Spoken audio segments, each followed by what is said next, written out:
Hello.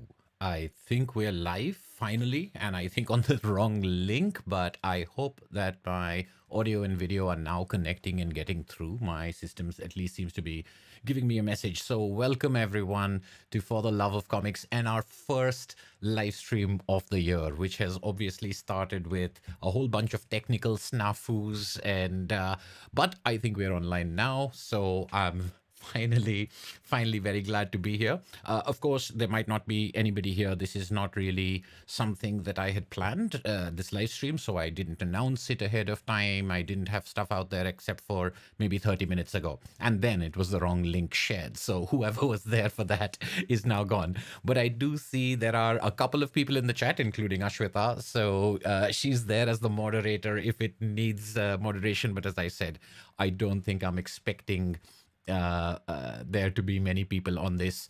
And that is perhaps by design, because it has been a long time since I've live streamed. I think 6 months minimum, although I could be wrong about that. And even that live stream that I did maybe 6 months ago was coming after a couple of months. So something that I'm not that used to, live streaming. I think I've done maybe 20 live streams maximum over the years, is also something that I always have the kind of troubles that I seem to have had tenfold today. But we've got Rudak in the comments. Good to see you, Rudak. And we do have a bunch of people watching. So thank you so much for joining us live. And if you're catching this later on the recording, thank you very much for joining. This isn't a very planned live stream, as I was saying, but because it's been so long, and because in this period of time there have been so many new subscribers, so many people who have joined and started commenting, or even people who've been around for a while who haven't commented, that I'm hearing a lot of new voices. So I thought I would try one of these things and see if there was a newer group of people that we could chat with, or people who could use this recording as a reference. And why as a reference? And that's, I think, the vague shape that I want to give this live stream, is I do want to make it sort of an introduction to this channel for people who have either not watched many videos or watched a few, or maybe none at all. This is also inspired a little by a video that I saw YouTuber Sleepy Reader 666 make over on his channel, talking about a sort of questionnaire for new comics YouTubers to answer these questions as a way of introducing themselves to the comics community. And I thought that could be a good sort of foundation to start with. But of course, I'm not new, although the number of videos I have may be far fewer than what you would expect from someone who's been ostensibly making videos on YouTube for more than 5 years now. And although I'm not new, I thought that some of those questions were things that people may have for me, and I could answer them as a way of getting started. And then maybe there would be some questions in the comments or questions in the chat that I could also answer. So that's the rough plan.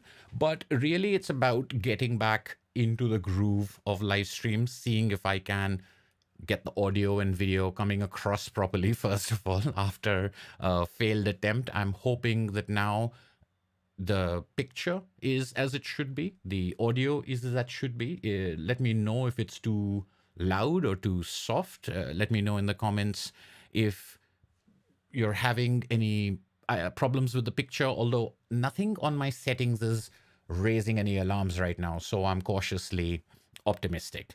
And that is this screen. I do have a couple of other screens that I thought I could share, but I'd also like for whoever is watching, if you feel like putting into the chat, I like starting out the live streams asking where people are joining from, because the viewership of this channel, as you know, comparatively small, seems to be spread out all over the world, and it gives me a big thrill to see the cities and the countries where people are watching the live streams as I'm watching them type. It's a little different from the comments on recorded videos, which I love getting as well. The live stream thrill is just a little bit something extra, in which someone in Germany and someone in Japan are right now everyone chatting with each other about comics or whatever it is, live streams, whatever it is our live streams are about. So we've got Ontario, Canada, we've got Fort Worth, Texas. Um, Interface says audio and video looks good. Fantastic. That's great. Excellent.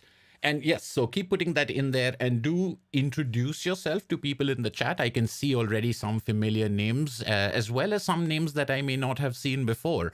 So this is what it's all about. I think what I wanted to do was to talk in a very rambling manner about what this channel is, what we do on this channel, what we've done for how long and why. Maybe take a little walk down memory lane, as it were, and starting with those questions that I mentioned, but then again, open it up to anything that we want to talk about. And looking through the questions, even though they are for someone new and coming out on YouTube, I think they're great questions put together that can serve as an introduction, a sort of what would be the phrase, like a baseball card, or with your vital statistics, with some answers to certain questions that quickly at a glance tell people who you are. So that could be used as if it was a channel trailer in many ways. Of course, me being the kind of person I am, that means that let's make an hour and a half live stream out of it rather than it be a quick 10-minute snapshot, because that's some of the stuff that we can get into when talking about the whys and the wherefores of this channel. And I also think that in going through these questions and the other kinds of questions that I've faced, and the other kind of questions I've asked other people who make YouTube videos, who have channels, I find that there's a lot that you can mine from connecting these questions about how we feel about this hobby, about reading comics, about collecting comics. And that's so different depending on who you talk to. And yet there are so many commonalities. So I really like that idea of conversing around comics. Obviously, that's the reason for this channel. But this is maybe a subset of that, because this is not just about conversing about comics, but what possesses you to get online and then opine on camera about comics. It's just like one or two extra steps maybe, but I think it might be interesting to everyone. People who do have channels, people who don't and are maybe considering it, as well as people who have no intention of being on the video making side of things, but do enjoy watching and listening to them. Let's see if we've got a few other. Hello from Manila, USA, Texas. Hello from Dublin. Good to see you. From Kolkata, India. Gore Vidal from the Dallas cheerleader camp. I do think that he's taken up residence over there. USA, Kentucky. Been lurking for years. I'm very glad. I'm a lurker as well. There are so many channels that I have never commented on, but I'm glad when someone takes the time to put in a comment. It's almost like the thing you have to, for certain people, I think the barrier you have to get over in order to make a comment, to type a chat, I think is a significant one. So I take it as quite complimentary when people do that. And of course, people who engage in vociferous conversation, they know where they've come. It's very much kindred spirits. We've got Washington State. Hello from France. Great to see everyone. All right, so there's a questionnaire. There's a bunch of questions. So why don't we start with taking a look at this? If I see this, I think you should be able to see my screen now. Do let me know if you can't see this list of questions. For those of you who've been on previous live streams, I like the spreadsheets. It doesn't have to be numerical. It can just be a list of questions, but I'm going to put it on a spreadsheet if I can, darn it. It does help me sort and things like that. And we don't have to go through every one of these questions. And I think there are a couple that I can merge together. And there are a couple that maybe for myself, I can ignore. Which reminds me that as fantastic as these questions are, they may have a particular bent. They may be more focused on single issues, reading and collecting, for example. They may be more US or North America centric. There may also be other things that we would like to talk about. So maybe collaboratively, we can also try to internationalize this or diversify this to the kind of comics that we talk about on this channel, which is a great way to get started. So let me know if this is not visible. Otherwise, I think we can dive right in.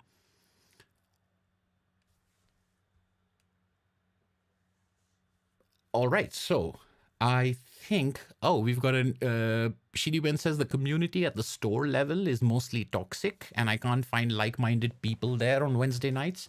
Interesting. And I think over here, when you mentioned the community at the store level again, I think you might be talking about the local comic book store, the LCS in the United States or Canada or the UK, I suppose. I think even Australia may have LCSs, but not every country does. Certainly not in India at that level. At that, there might be boutique store somewhere, but if that's the case, I think it lines up with some of these questions. So let's jump into the questions. The first question we have is, why did you start your comic book channel?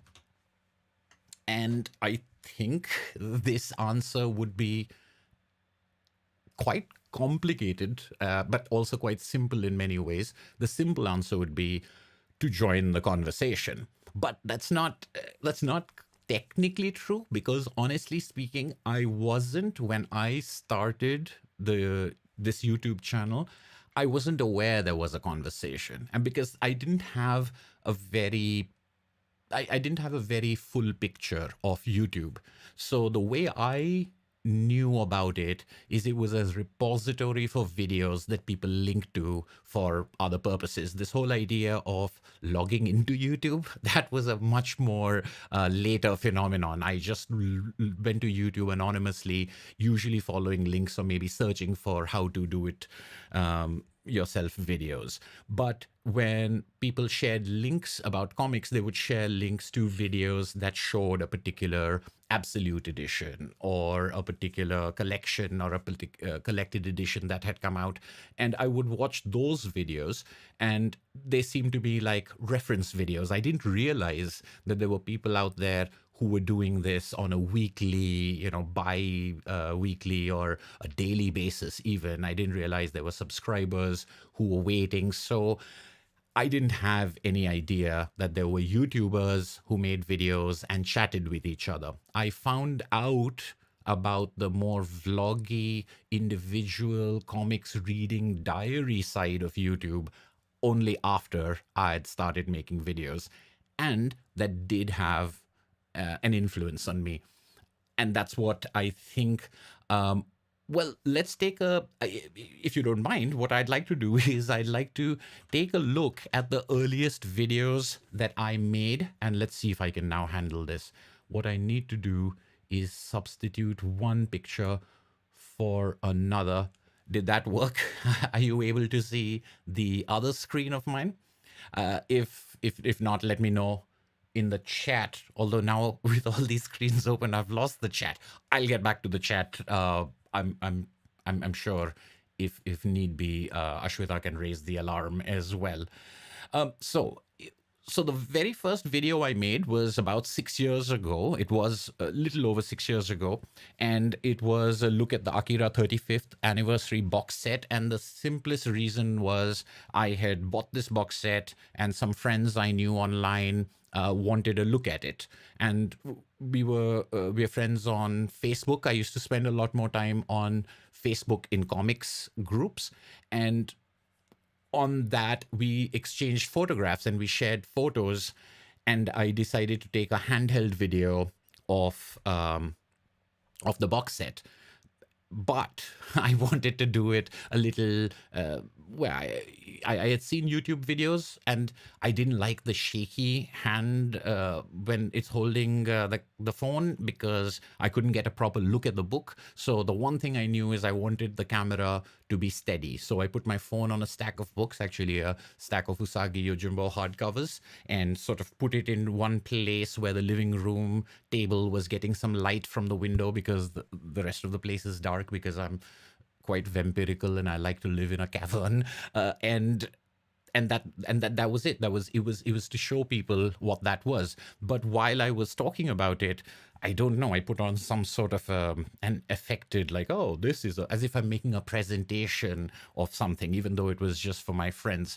But they liked it and they wanted more videos. And because I'd started with that, I decided to do things like that, as if I'm some sort of authority presenting a special edition of something. And so my first videos were about Akira, but from my second video onwards, I wanted to do more than just show a nice edition. So the comparison between the color and the black and white, and the comparison of the translation, was something that I thought was quite interesting. And I didn't really find anything online about that. So I said, rather than just talk about the box, why don't I also talk about the differences in the translation, and the difference between the Marvel Epic colorized version and the black and white version in the 35th anniversary edition. So right away, for in my first two videos, I thought I knew what I would make videos on. I'd make it on fancy editions like the absolute editions, and then I would find some analysis within that to do.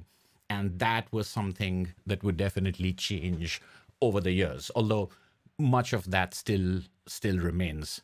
The next three videos that I made, it was the same thing as that Akira 35th anniversary box edition. It was the Absolute Sandman editions. Those were books that people wanted to know about and get closer looks at, and not everyone could. And I went on YouTube, and this is when I went online to look for videos of Absolute Sandman, and I found a number of them. And it was the same thing. I wanted to make a video that was like that, but in my own way. So I had like, they're not talking about this thing, or they're not talking about the color, they're not making that comparison. So and it's shaking a lot, so I want the camera steady. So my first videos, the reasons why I started this channel wasn't really to have a channel. It was just to kind of make videos the way that I wanted to, and talk about the things I wanted to, and put out there copies of comics or editions that everyone may not have, or that people may want to look at before they buy. So very much a sort of service thing. But I didn't want it to be only about, here's a fancy edition. So I really wanted to talk about what I liked myself, what I loved about these books. But I didn't know how to do that. I didn't know how to say, this is fantastic, and then say more about it. And when I watched other videos, many of them were quite articulate, but many of them just stayed like, I love this, it was fantastic, you may like it, you may not like it, and they left it at that. And there wasn't really more about, why did you like it, what about it appealed to you. And that's something I think I started working towards. But right at the beginning, with the what is the Sandman and what is Tintin, I tried to be very much like an informative YouTube video. Like, here are some facts, here are some dates, here are some, it's like a little bit of research has gone into it, and you can watch this video instead of reading a Wikipedia entry on it, almost.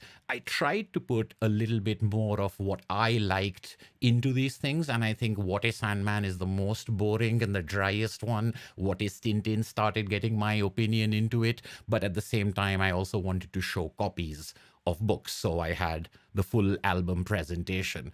So with the Sandman, Akira, Tintin, all of these had a particular format, but then I took a break because I wasn't a YouTuber. And although I had made these sort of back to back, in fact, the three Sandman videos that I made them. This is the first and the only time I've ever done this on this channel. I made all three of them simultaneously, and I launched all three of them essentially simultaneously, or on 3 consecutive days. So if I'm remembering this correctly, in the 20 single issues, I refer to the other 2 videos In the Absolute Edition video, I refer to the other two videos. And in the What is Sandman video, I think I refer to the other two videos. So they seem to be like, in a circle, because usually you say in my next video, the one that comes after this. And because you shoot that after that, you only can refer to things that come before this or something you haven't made. So the fact that these existed to be linked to at the same time,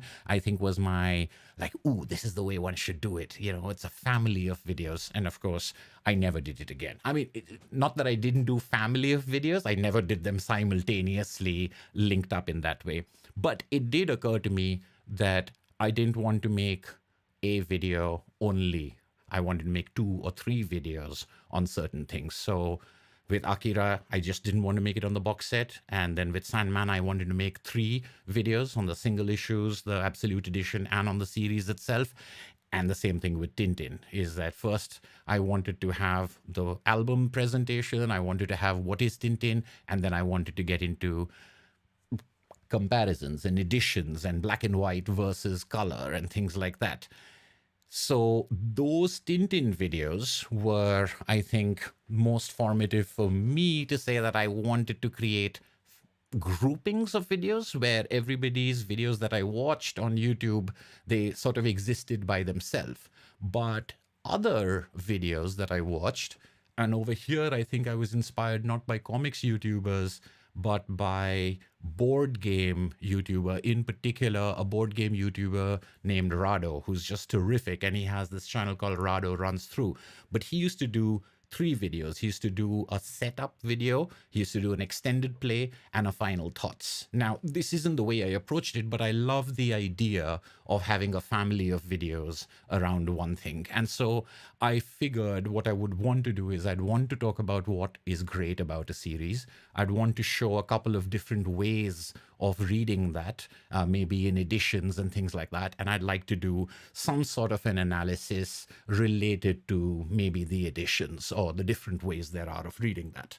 So that was that until, that was what I had formed. But then from, I think, Usagi Yojimbo onwards, I kind of got into that groove. I got into that pattern of saying, I want to talk about a series because I don't want to start talking about the single issues, or I don't want to start talking about the collected editions of something that people are not familiar with. So it almost seemed like, you know what, I'll set the ground by telling you why Usagi Yojimbo is great, then I'll talk about the single issues or the collected editions, because it will be a sort of logical progression of knowledge. Introduce you to the series, show you how it was first published, show you a deluxe way of reading it. That seemed like the right way to do it, rather than jump into showing a deluxe thing for people who already knew what was there.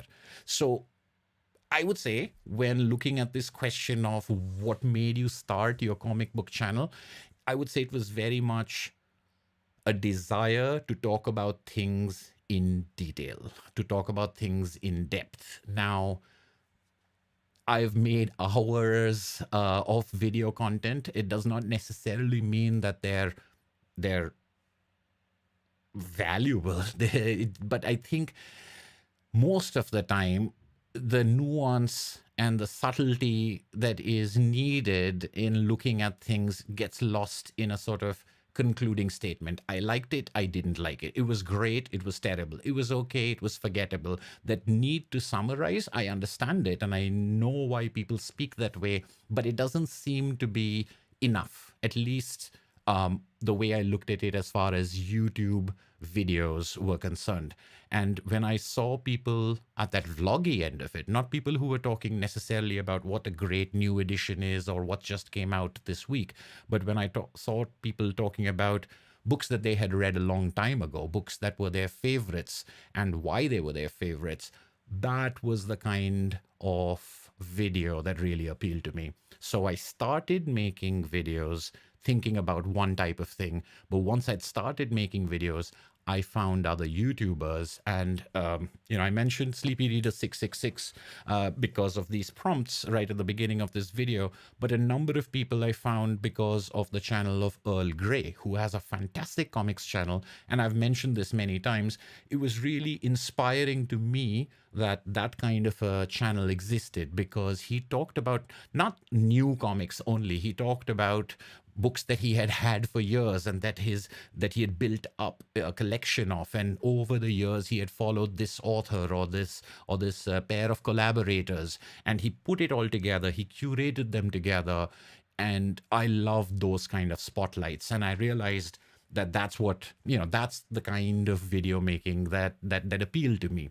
But of course, I also wanted to put my own spin on things. I don't have the level of expertise or the level of analysis or the level of access that a lot of people do.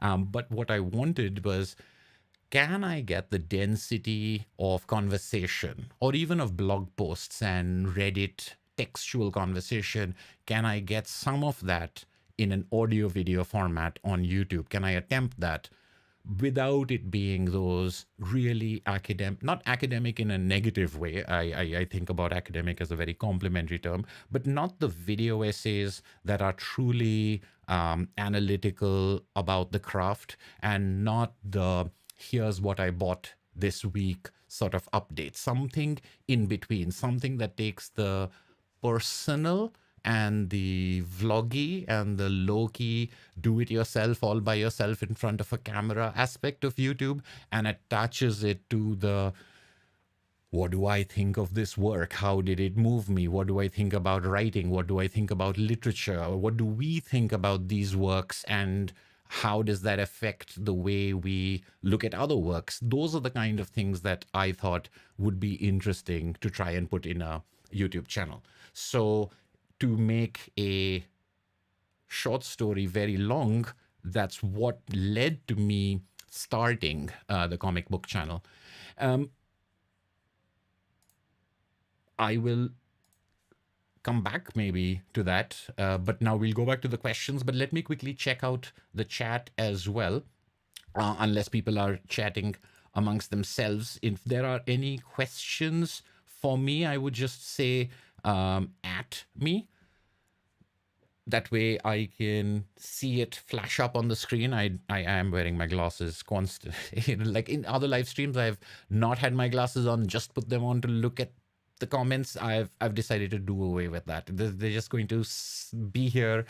Good to see all the other people who have joined. Glad to see I make a live stream. Welcome, Comic Art Channel, Panels with Pete. Marcelo, good to see you. All right, so the second question is, what are some fun and unique things you can bring to the comic book community? Now, I mean, part of this might be something that I've already talked about right now, and some of it I think will be, well, that's for the viewers to say what is something fun or unique. As I said, what I wanted to bring was, I wanted to bring that intimacy of the handheld camera, because it's me, and it's my book, and it's me talking about this thing in front of me. I wanted to bring that intimacy to a more longer discussion of why, not just the reaction, but sort of analyzing the reaction, analyzing the work. And I hope that, I can get better at it and do more of that. And the comic book community, as I said, I didn't know there was a YouTube comic book community, which I've been glad to discover a little bit of. I am rather introverted in many ways, in a strange way. I don't really spend a lot of time on social media. I don't follow tags and conversations and things like that. So I feel disconnected, but I've gotten more connected because of the videos I've made and the videos that I've watched as a result of that. So I think what I can bring to the comic book community is just another voice, another opinion. The more people, the better. And I know that not everybody is going to make videos, but some people have Instagram accounts, some people blog, some people are on Reddit, some people are on Discord servers.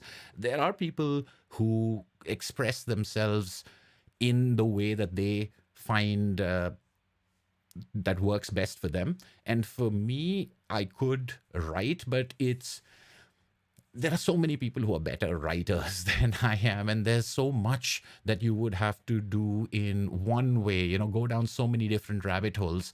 But at another level, I've always been fascinated by audio and video. I've loved movies and movie making. When I started finding out about movie making, it was very interesting to me. So when it came to YouTube, it sort of got back to that old filmmaking, making videos, understanding more about video kind of thing I had in my college days that I never pursued in any way. That sort of came back, and I was like, "Oh, maybe I can see how to get better at making videos. Maybe learn a little bit about light, learn a little bit about composition, learn a bit about audio, learn about editing."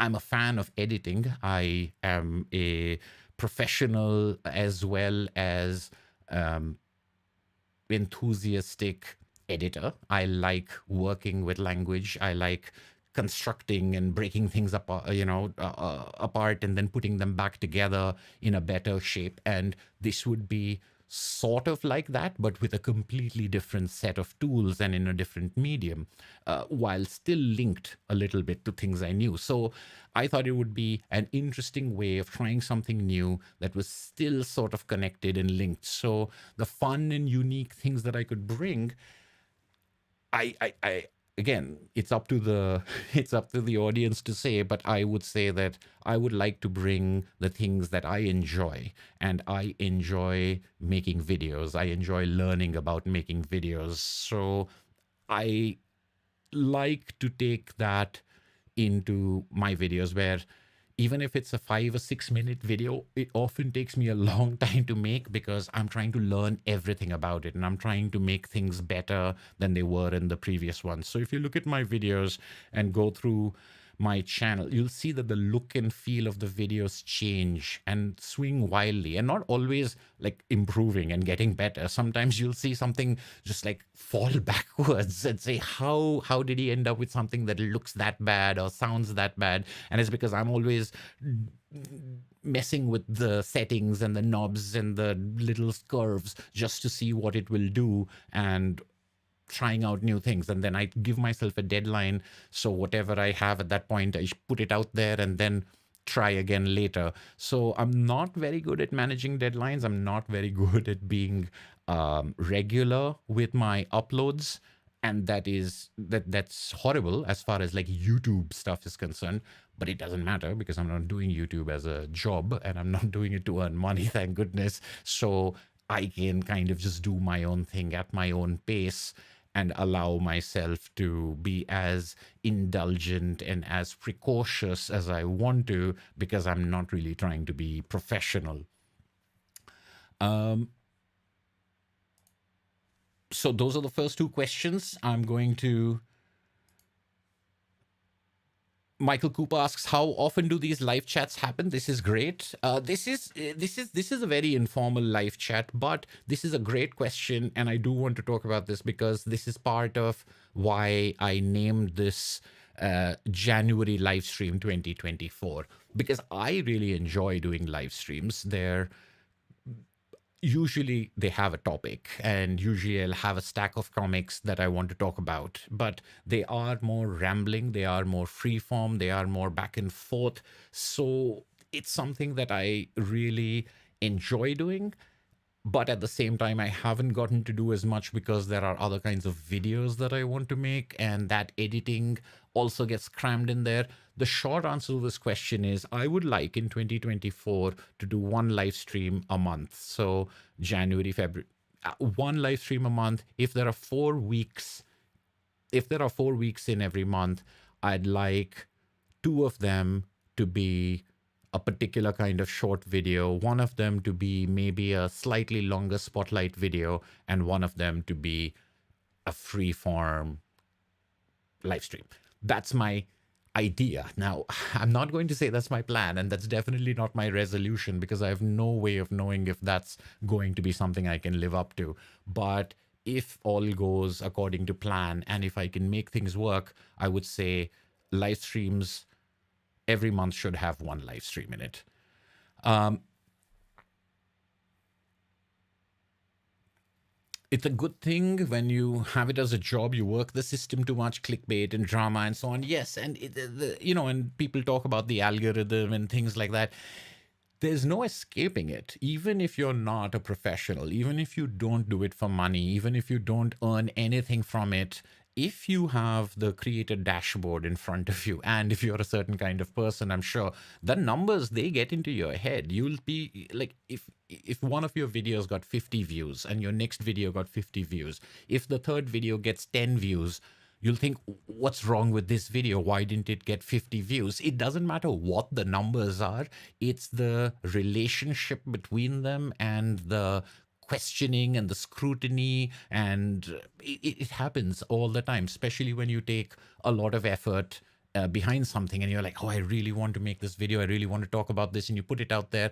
And this is a universal story. So I think it is good not to have that, as because if I did have that as a living, if I had to think about all of the things that go into that algorithm of how you need to be looking at trending things, how you need to be up for browse instead of search and blah, blah, blah, all of that stuff. Yeah, it wouldn't be fun. But I am fascinated by the fact that it can still affect people who aren't in it for the numbers. The numbers can still affect people who aren't in it for the numbers. The stats and the data and the way it's presented and the way the videos are ranked against each other and the way you see your averages and the graphs and the retention bars, all of those tools, I mean, you can just put it out of your head completely. That's fantastic. But I know I can't. So I will say that it still bothers me, even though it isn't something that should. Um, Lewis Michael says, long time fan. Thank you. Thank you. I print my own comics and would like to send you some copies. Yes, I love receiving copies from people of their own comics, as well as comics that they think that I would enjoy reading. You can write to me at FTLOC at, wait, what is it? Is it FTLO? No, it's FTLOC Comics, FTLO Comics at gmail.com. But write to me and we can exchange information. Just that whenever people send me their comics, I always say that I can't guarantee that I'm going to be able to get to them at a certain point of time, and I can't guarantee that I'll talk about them on the channel. But that's just something I'm barely able to guarantee that I'll make a video a week. So that's not a reflection and shouldn't be seen as that. And I think there are some people, one or two people, who have said, oh, in that case, I'm not sending you my comic. But everybody else is just like, no, I just want you to have it, which is just very, very flattering. But it is something that I like to say up front. Arindam, hello, good to see you. Hello from Chicago, good to see you. All right, my live and long videos. Yes, I like live videos, as I was saying. I also like long videos, but when you make a long video that's an edited video, you end up with a lot of once again, you end up with a lot of data, and you also end up with a lot of effort. And if that, the only way you can really measure your effort is the data, is the views and the view lengths, etc. I mean, otherwise everything is, you could say everything is just the same. So this is the unique thing, is that no matter which video you make on what topic, if you put a lot of effort into it, and the longer the video, the more the effort, it's exponential in some ways. But the more effort you put into it, the more bad you feel when you don't connect in absolutely the right way. And I think with attention, with retention, when you see what your average view length is, there are different kinds of audiences. There are some audiences who love long form work, but the long form work still has to be tight. And loose long form work, just like rambling, going around in circles, understandably, it's not everyone's cup of tea. There's also, I'm not sure how far behind I am on this. I just got distracted by the fact that the channel, that the YouTube preview that I'm seeing over here has a screen shared, and my screen is not something I'm sharing right now. So I must be just behind on the loop. Sorry, I I got distracted. Someone's talking about strange brain parts. That is a video channel that I have watched and enjoyed. Comic Binge says miss the live streams. Well, as I was just saying, they're back. Hopefully one a month from now on. And I think I'm all caught up on the questions. No, there's one question here with panels with Pete. Pete says, "How do you balance jumping on good deals while with not becoming overwhelmed with unread books?" Now that I have kids, I read much more, but want to capitalize on deals. This is a fantastic question because I think there's something about buying that is absolutely necessary in some ways for reading. Now, some people will say it's not because you can have libraries, you can borrow from friends, etc. But not everyone has that setup. Not everyone has that access. For example, over here in India, I don't have a comics library nearby, or even a library that has the kind of comics that I want to read that I can go to and borrow from on a regular basis. And there's that part of it.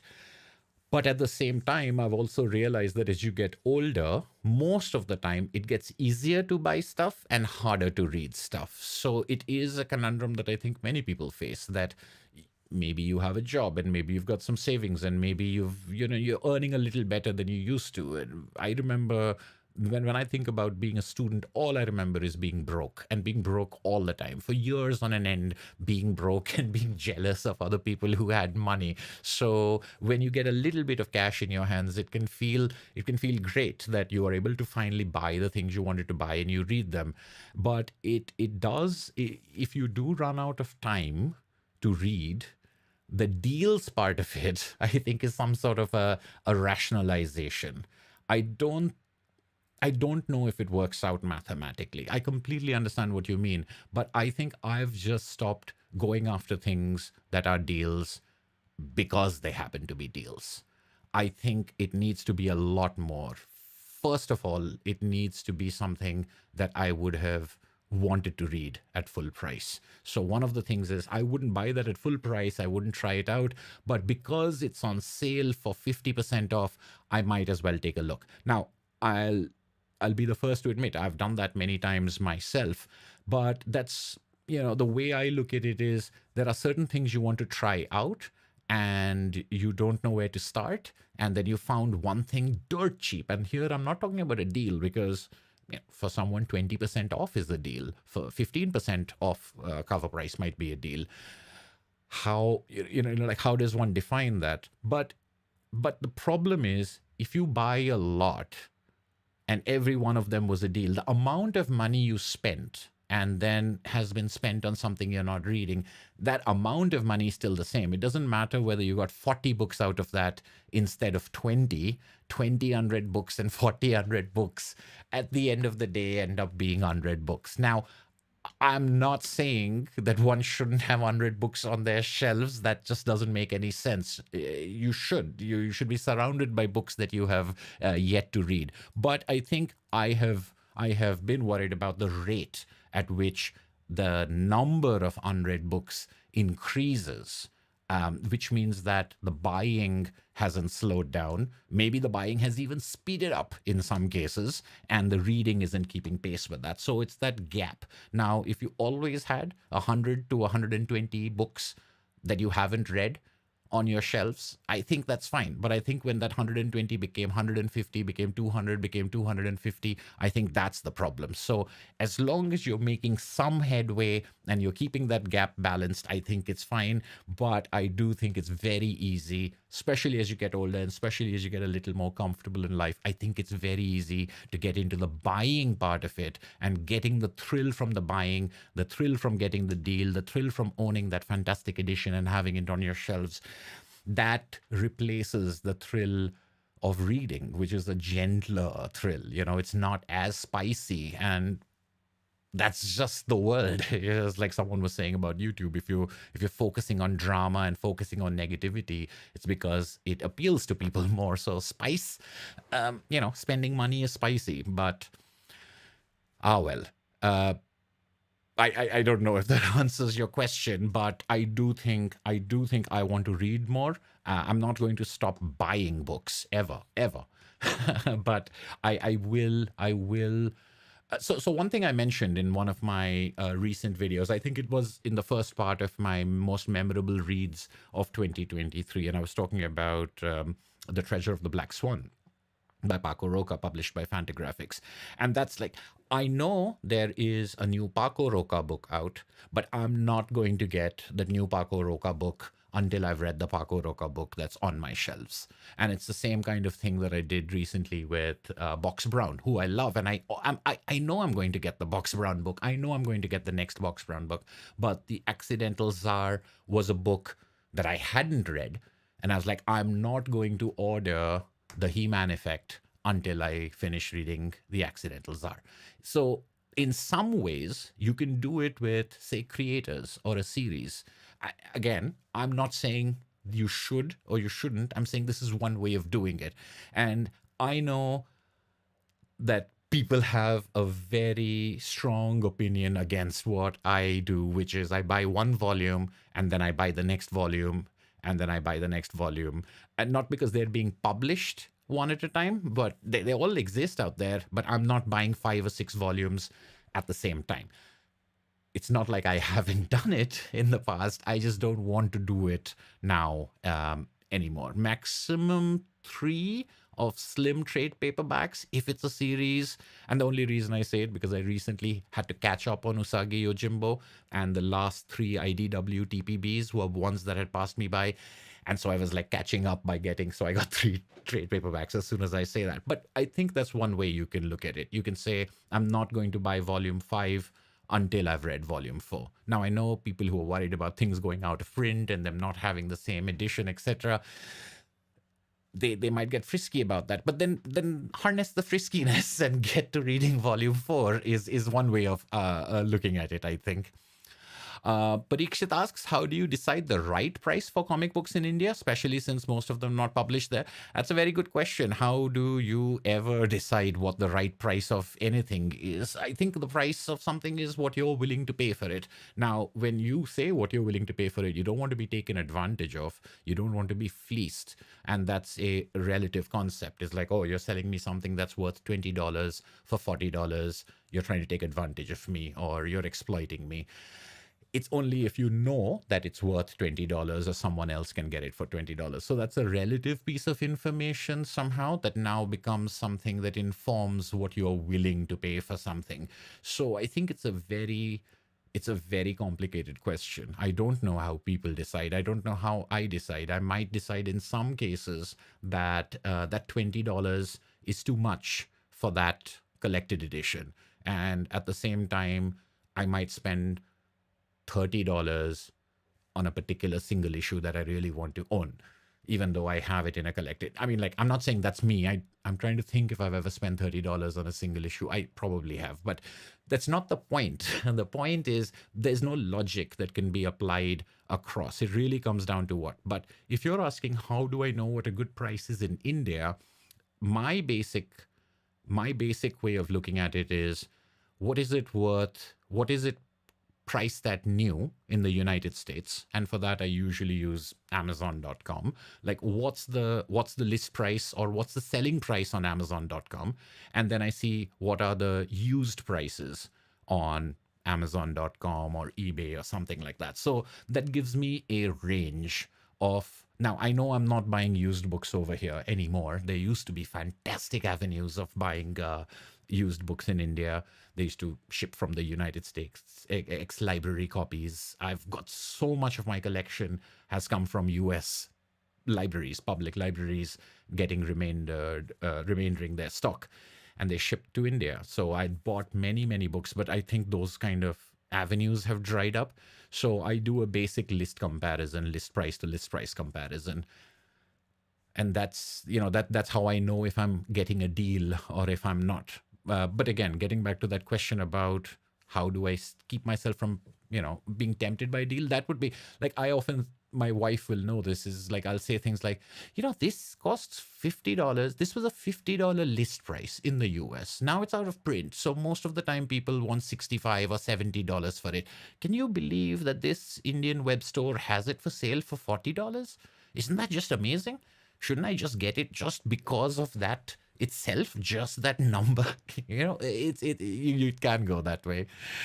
So the right price for comic books will be what they're worth. How can you get them? And there are a lot of people who don't have the advantages that some other people have. So some people can pay for shipping and put it all together. Some people will pay GST, which is the tax, and shipping and customs on top of the price. So by the time they're buying something from the United States, they might be paying double, triple of what someone in the US is paying for the same thing. But they have no other way of getting it, and they're willing to pay that much more for that. That's comics is just one of the things. Many things are like that. Wristwatches and cars, things like that also work in the same way, I think.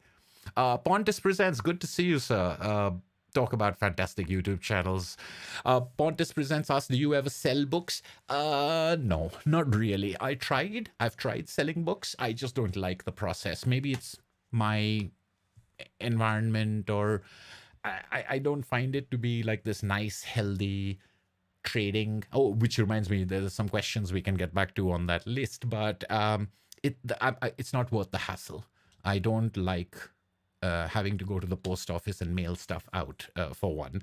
And there was one time when I sold some stuff and I got a courier delivery company, and then the person I sold it to yelled at me for taking such an expensive shipping option. And I'm just like a guy who's selling books on a Facebook club. It really left a very bad taste in my mouth. The way people talk to each other when dealing with money and trying to save a buck here or there, I think that makes a big difference. And my experiences with that have always been so negative that I'd rather not get into that. Now, if I was I have many times in the US purchased from eBay things, and there's, first of all, there's the eBay system, and then I've communicated with people, and it's been a fantastic, pleasurable experience of talking to fellow comics lovers. I remember someone from whom I bought maybe half or maybe more than half of the issues of Acme Novelty Library by Chris Ware, which I really wanted those issues. I had some of them, but he had half of them, and I talked to him about, why are you selling these? And he told me about downsizing his life and getting rid of material things, but how much these comics meant to him, and of all his comics, how he would miss these the most, and things like that. And it was fantastic. And I really got this sense of like these objects that meant so much to somebody now, still having meaning and value, of course, but not the same thing that it did. And now it's time for him to pass them on, and they come to me. And so I think one day I will also be that way, where I'll be like, my time with these Acme Novelty Library issues are done, and let's send them on down the road to whoever will enjoy them for whichever period of time based on who they are at that point of time. So I do like the idea of selling books. I think I have a grand idea in my head of selling my entire library one day very far in the future. But there's something wonderful about that idea of putting together little packages for people and saying, here are the first 4 Richard Sart. Like, that's what I would like to do. Just the way I've packaged certain videos together, I would package together things and I would sell them as packages. I wouldn't sell them as simple individual things. I'd say, here's the whole arc, here's the whole story, here's the complete. That's the way I would like to sell things. So it's thrilling to me. But right now, I don't sell comics because I haven't had a good experience with them. But I would definitely in the future, but I'd need the machinery and everything to kind of link up properly. In general, if you had a choice, would you prefer comics you read to be in color or black and white? It doesn't make a difference. It's an expression. To me, color and black and white are just different ways of of presenting your story. I know black and white has often been the mainstay of independent publishing because it's cheaper to produce. And so there are very good reasons why zines and things of that nature don't have color, because color literally quadruples the cost of your printing. It's a number of, at least in the offset days. I don't know if it's the same in digital. I think it's pretty much the same in digital. But as far as the reading preference is concerned, I don't think color or black and white is a distinguishing factor. Do you think you might like interviewing comics creators you admire? Michael Cooper asks. Yeah, it takes a bit of setup. I would be very intimidated, interviewing comics creators I admire. Interviewing anyone is very intimidating. It is interesting. Let's see if I can now go back to this screen. So I wanted to show you. Yeah, there we go. So after I did these, I had so my Usagi Yojimbo, Bone, Watchmen, Contract with God. These are the families of things I put together. And because of Contract with God, Will Eisner and the Spirit, then Castle Waiting. By this time, I was, that I brought back some Tintin and Will Eisner. My first top 10 comics video was made about. This is all before a year, because I think it took me. I'm trying to find a video that says thank you for 500 subs. There you go. So that 500 subs, that came just about a year. So it took me 1 year to get 500 subs. And then it was slower, not faster. But anyway, so up to this point of time, I think I had gotten to some level of interacting with people, and therefore when Indie Comics Fest came around, I decided to step out of the house for the first time. So that's when I first took my camera out and I talked to people, and I talked to comics creators behind their tables and their desks in the middle of this fest. And I was petrified. I was very self-conscious. I didn't know what I was doing. And I was very glad to have a comics creator, Sumit Kumar of Bucker Max. He just gave me such a funny little performance, I don't know what else to call it, about comics in India, that I was able to use that audio and clip in other things all throughout the video, and I didn't have to do much talking, etc., except at the beginning, at the end. And so I didn't have any of my questions of what I was asking people. I cut myself out completely and just had them. And that's also immediately after the Indie Comics Fest, there was Comic-Con India.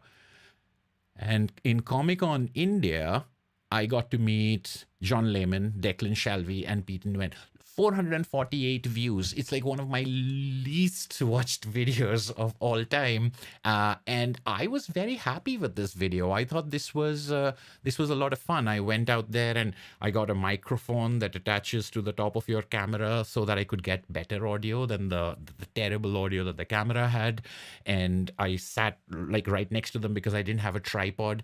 And I just kind of held my camera on the strap, because it was around my neck. So I just held it on the strap to keep it as firm and as steady as possible. But it's handheld camera, etc. But I was quite proud of that video, and it petrified me, but I had a good time.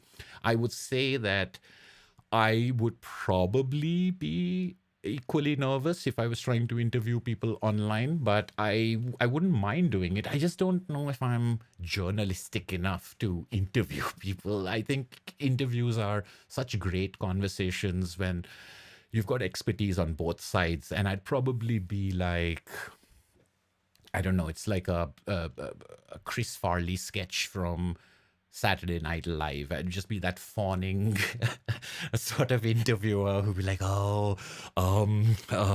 you're sweating and things like that. But I do think conversations with creators are interesting. But I also think that a lot of what my approach on this channel is the point of view of the reader, because I do know that there are so many fantastic YouTube channels out there that take that point of view of, if you're interested in making comics, and drawing and like talking about technique, there are fewer that are about writing comics, yeah, which is interesting, but there's a lot about the art and the techniques of art and perspective and that's fantastic. But reading is different, I think, even though once you've tried to make things, you start reading differently, you start seeing all the strings and you start seeing the chemistry. But as interested as I would be in interviewing creators, I'm I'm fine having conversations with other readers about the act of reading, about the nature of reading, and that's kind of the way that I've approached this this channel. But having said that, there are a number of people I've actually talked to, and people who might even have gotten onto the comments section. So in my how to start reading Usagi Yojimbo video, where is that? In this, well, let's see, can I actually, yeah, so not the what is Usagi, where is, oh, I must have done that, yes. How to start reading Usagi Yojimbo, 3 strategies to pick from. On this video, I was shocked to find Mr. Stan Sakai had commented. I believe he would still be here. Look at that out of focus shot. I can't look at it. In at least half of my early videos, the bookshelf is in focus and my face is out of focus. This is it's ridiculous. But where are the comments? This is something about, I must have formatted this weirdly. Oh yes, there we go. I believe, there you go. See, look at that, Stan Sakai. This is Stan Sakai, the creator of Usagi Yojimbo. I'm like, oh my God, maybe I should ask him if he wants to come on and be interviewed. And as soon as I said that, I obviously lost my nerve. But I've had Jason, Norwegian artist, comics artist, Jason, who I love, has written to me. Jason Shiga has written to me because I sent them my videos on them and said, hey, here's a video on your work and how great you are. I'm your biggest fan, that kind of stuff. But it would be great. And I think I've also on his live streams, as well as on the comment section of his videos, Noah Van Skyver has a terrific YouTube channel, and I've chatted with him, and I felt very, like, oh, the fame, I can feel it. But yes, there are certain creators, I think, that I might feel, I might feel like I could chat with, but most people, I think I might be very intimidated by. There's also that concept of, don't meet your heroes, because sometimes you're going to have, or many times maybe you're going to have your heart broken. And there's always that as well, is that sometimes you've got an idea in your head about what someone is because of the work that they've read. And in reality, they might be someone very different. And some of those come crashing down to earth about your heroes kind of stuff. I think, I think I'm better off with it. I wasn't thinking they're a great human being anyway. I was thinking, this work is very good. But yeah, I've seen people be rude, and I've seen people be sort of nasty to their fans. And while there are certain times in which I can kind of understand it, there are other times when I'm just like, yeesh, that doesn't feel, I bet that doesn't feel good as a fan. Sleepy Reader, greetings, hello, hi. You missed all of my praise on you that I heaped up on you, and everything that I've been talking about. So, oh, because of this chat. So look, there you go. Last G says, I once got to interview Guy Delisle. Wow, that's fantastic. If you have a video of that, send me a link. I'd like to watch it. Loved your appearance with Omar from Near Mint Condition. Yes, that was, I don't know how many people know, but yes, that, well, so I think I have, so another thing about here is playlists. I love playlists, and I've made all kinds of playlists, grouping them together. And one of the playlists is FTLOC on other channels. So whenever I appear on somebody else's channel, usually in a live stream and conversation. I make it part. Yeah. So FTLS here on other channels. So over here, you will find contributions that I've done. So now for a couple of near mint condition ones, but I think what's being referred to here is the live chat that I had with Omar, which I thought was a great chat. And Omar is a fantastic guy, and very funny. So I would love to do that as well. Time zones and near mint condition is a professional YouTube channel. They've got their schedules laid out. They know what they're doing for months ahead of time. It's incredible. So over there, someone flaky like me who could barely get their own live stream started and to send out 2 different links. I don't know how much of a good combination that is. Although, you can always take that as a opposites or Laurel and Hardy type of thing. More comfortable with other readers. Yeah, being a fan of another adult feels weird. It does feel weird, doesn't it, to be the fan of another adult? But what do you mean by that, though? I mean, like, we should be fans of other children. That sounds weird, too. So, if we are saying fandom should end when you were a child, I think there's something there, because I think admiring someone's work is not the same thing as being a fan of that person. Although obviously there are overlaps and intersections. I think be a fan of that book, be a fan of that movie. And then if someone makes 5 fantastic movies, yeah, I'm a fan of them because of their 5. But to constantly keep it contextualized there and not allow it to go bigger than that, I don't know if that's possible. It seems like a difficult thing to do. Try and save some of your older videos. The Hilda is a great comic, and I've talked about Hilda on a couple of ones. But I think most definitely, I'm gonna go oldest. I think the first time I ever talked about Hilda would have been my first top 10 comics video, which was the top 10 gateway comics. No, maybe that's not. Sorry, it's the top 10 comics for kids, obviously, which came a little later. The best comics for kids. These videos have done surprisingly well. Most of my videos don't really have big numbers, but over the years they add up. So you'll see, I think, for example, right up here, this Absolute Sandman video has 45,000 views, which sounds like a lot, but that's 45,000 views over 6 years, coming in at, like, I remember when I used to get 5 views a day. So when you see the Absolute Sandman video got 5 views a day, you're like, man, that's as big as my whole channel. At one point of time, my entire channel used to get 5 views a day. So it builds up, but it's funny what things build up and what things don't. So it's one of those things that I've never quite understood with this box set at 4.6k views. Again, it was like 100 views for more than a year. And again, there has never been anything viral ever on this channel. There's never been anything that spiked. It's always been like this kind of slight little incline on that line if you're looking at the views, or like an absolute flat line that, 20 people watched it when it came out and no more ever again. But it is interesting when you look at those numbers, where you've got that 12,000 here, then 3,000 here, then 45,000 there, 12,000 there.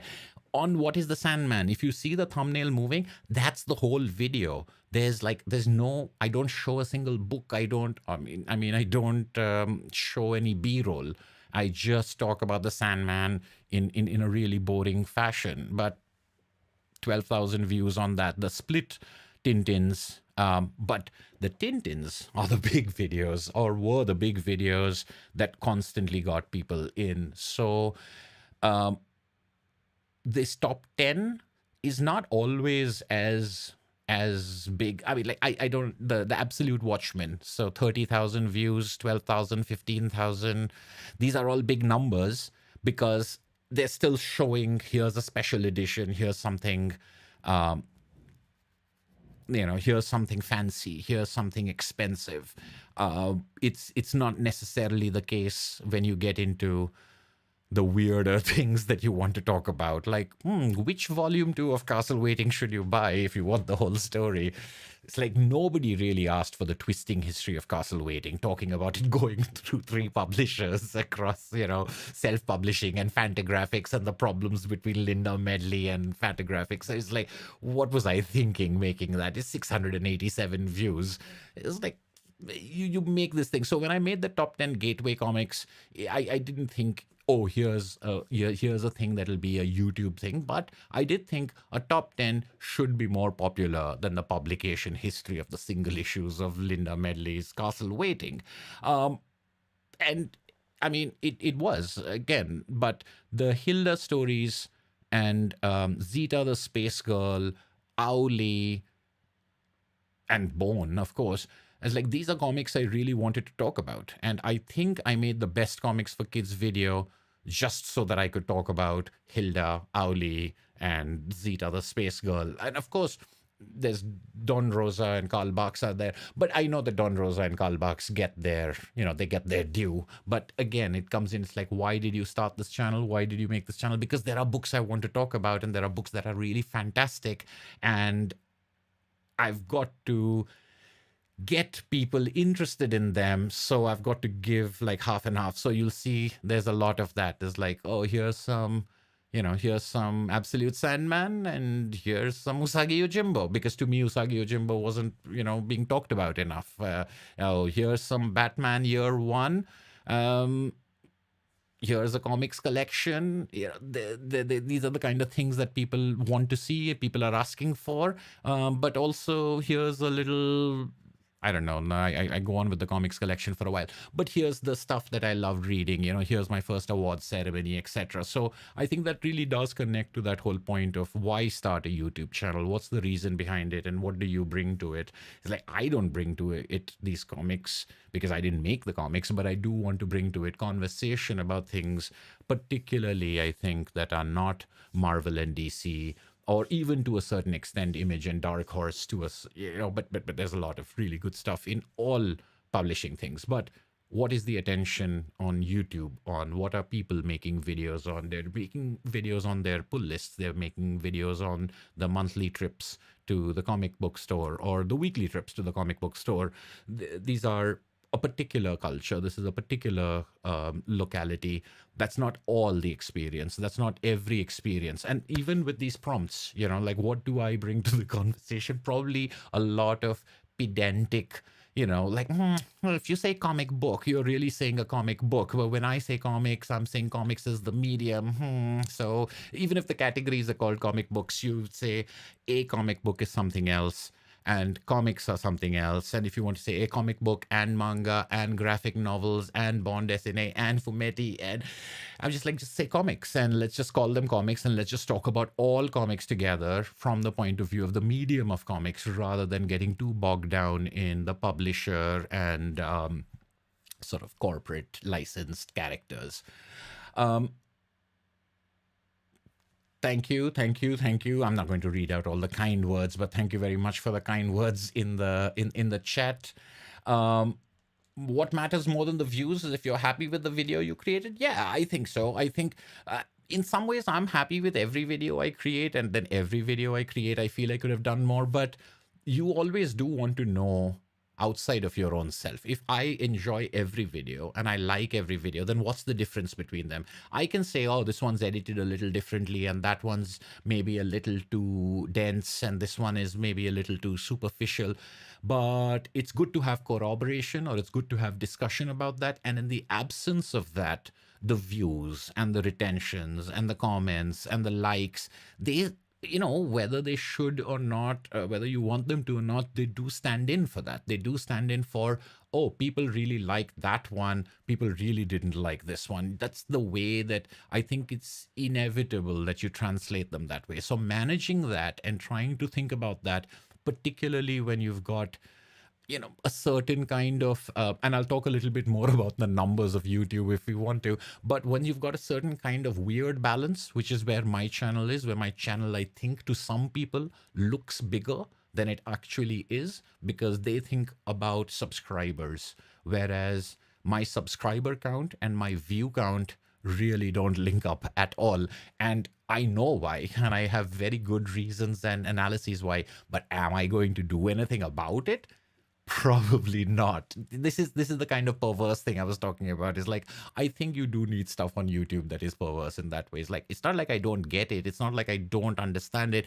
It's just that I don't want to do the thing that'll do that, and I understand completely how I have created the problem or the situation. Yeah, I don't want to say it's a problem, but I've created that sort of weird mathematical situation in which I'm always going to be in trouble because of it.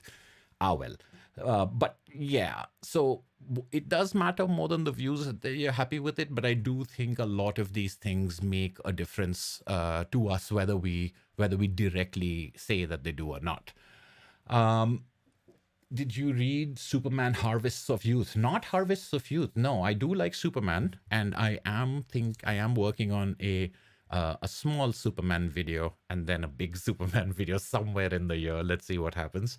But not Harvests of Youth. I'll have to take a look at that. Sleepy Reader says, I find making videos is a way to become more oneself by putting your thoughts and personality out there. It causes personal growth of a sort. Yeah, absolutely. I think that's also, it can also be the other way around, where I think sometimes my videos are very performative. So I'm putting on a character, and that's not really me. I mean, it's kind of based on me, of course, but it's still a character. And by playing that character, I have now fooled people into thinking that's who I am, and the real me is kind of different, which is another reason why I like live streams, because I think in the live streams you get a lot more unfettered me, you get a lot more ums and ahs, and I've heard people say that, oh, you're so articulate, you spoke that entire sentence in one go. I'm like, no, it's editing, man, it's editing. And that's not editing like I'm chopping. It's like I said that sentence 4 times until I was able to say it all in one go, and then that's the take I put out there on the video. So there is something about, but I suppose it makes you better. So it makes me better at editing, because when I look at other people's videos, some of them in the chat right now, when I look at other people's videos, I'm flabbergasted by how well they can speak for how long. Now, there are a lot of other people who can't, and those are the kind of videos I was talking about earlier, the ones I reacted to, where like, say more than it was cool, say more than I really liked it and it was awesome, say more than just those 3 or 4 words. But then the people who can speak, the people who speak on their live streams, the people who are on their podcasts, they are unrehearsed, such founts of articulation that I find it quite embarrassing to try to get anywhere close to that. And that's why live streams used to make me very nervous. Uh, I think the editing part of it helps you come across as someone who's a lot more sure and a lot more knowledgeable and a lot more formed in their thoughts than you actually are, because you've gotten to take all that garbled stuff and then cut it and cut it and cut it and put it into, so I take 40 minutes of tape, not tape, but you know what I mean. I take 40 minutes of footage, a lot of it ums and ahs, a lot of it blank faced expressions at the camera, like what do I say next? And I cut it all out, and then I'm left with 5 or 6 minutes that is worth throwing up there. And I think somehow, yes, it's genuine, but somehow I think that's not very genuine at the same time. Um, do you have a process in choosing what type of videos you want to create? Oh, that's a good question, and I think that's a good question because it's the kind of question you would think that people would be able to give you good answers for. My answer is no, I don't have a process of. I know which comics I want to talk about, but I don't know how I want to talk about them. So every comic that I have over here, I can in some way or the other talk about. But sometimes I get into these weird circles where I'm just like, I want to make a video on Seth and the comics of Seth. I also want to make a video on Adrian Tomina and the comics of Adrian Tomina. I have been unable to figure out for maybe 2 years which one I should do first. And I mean, do I do because Adrian Tomina followed Seth, read Seth when he was in high school, and he admired Seth. And then later they became, Drawn and Quarterly contemporaries because they were being published at the same time. But Seth came a little before. So do I go chronologically, or do I start and work backwards and say, and you know who he liked when he was a kid? It's the most ridiculous thing, but I don't know which order to do it in. I don't know whether I want to talk about certain things in top 10 lists, or whether I want to give them their own spotlight. There are certain things I know I want to talk about as far as edition comparisons are concerned. But once again, I don't want to jump into an edition comparison. I want to lay some groundwork first. But that means each thing, again, becomes a family of videos, of 2 or 3 videos. And if I only shoot on the weekends and I only start on Saturday morning, if I'm not too exhausted, I might get started on Friday, setting up lights and stuff like that. But if I start on Saturday and then I have to shoot and edit, and my editing takes a long time, and then I've got to do all that color correction and the audio, and then I've got to do subtitles, which I started doing now. I started creating my own subtitles. Luckily, my software does a lot of it automated, artificial intelligence, by listening to me. But then I have to go in and correct it and convert the file because I want it to be accessible, at least in that format. It's exhausting. It's like 24 hours of continuous work. So if you've got to do 3 chapters and it's going to be 3 weeks, no wonder that after 6 years I only have, how many videos do I have? I forgot to see what's on. It doesn't. 242 videos. So 242 videos in 6 years seems like not that many, but I've enjoyed every one of them. Which software do you use to edit? I edit in Premiere Pro. I'm sure that Final Cut or DaVinci better in some way or the other. I'm just used to Premiere Pro now. I've been using it for the last... So of these 6 years, I think I've been using Premiere Pro for 4 years, or maybe even 5 years. I think 1 year, my first 52, 54 videos I made on Windows Movie Maker. And then I'd gotten to the end of a year and I had actually averaged a video a week, even though it was because, I made 3 videos in one go and made 2 videos in one go and split. But after 50 videos on Movie Maker, I was just like, if I want to keep doing this, I'm going to have to change my software. That software is terrible. It's horrible. You can't put B-roll. You can't put audio. Anyway, so I use Premiere now, and I find Premiere to be quite convenient because I can do everything I want to in Premiere. I don't have to go to Audition or After Effects. I wouldn't do After Effects anyway, but I don't have to go to do color correction and color grading somewhere else and do audio somewhere else. And the fact that I can do it all together in one go means that it's okay. It works for me it's expensive, but it's okay. It's my hobby. So it's the same thing. I spend on things. I make Premiere Pro part of my hobby's expenses. Superman Smashes the Clan made me pick it up. Great. I love Superman Smashes the Clan. I love Jean Luen Yang. That's another video. I have a video that I want to make on Jean Luen Yang, but I don't know how much to include in it. Do I include everything? Because that's a lot, especially when you get into his Superman stories. Not just that, but he wrote Superman for a while, and his children's comics and his Secret Coders series. I mean, and he keeps writing and with other artists, he keeps collaborating. And I'm just like, I'm never getting to that. It was like when it was with Guy Delisle, and then there was one more book, and Factory Summers is coming out. So I'm like, I can't make my Guy Delisle video until Factory Summers comes out. Or should I, so these are the kind of things that really get to me.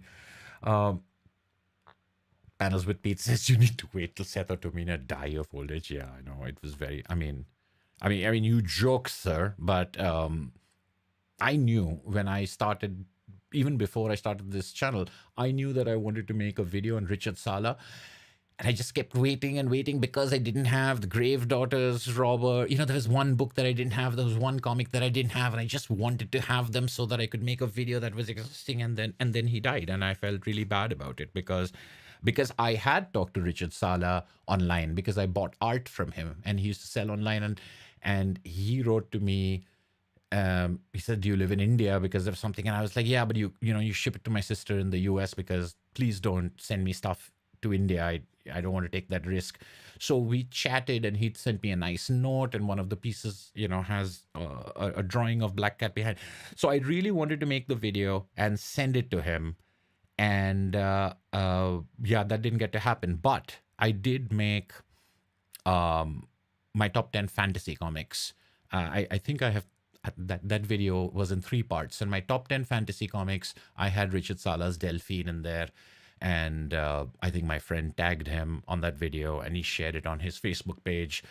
And he said he liked it in spite of, YouTube running ads in the middle of it, which made me turn off mid-roll ads on all of my, because I didn't know that was going on. And the fact that Richard Sala says, "Oh, this is a great video, pity there are ads in the middle of it," I was just like, but yeah, I would have liked to talk to him too, I suppose. Um,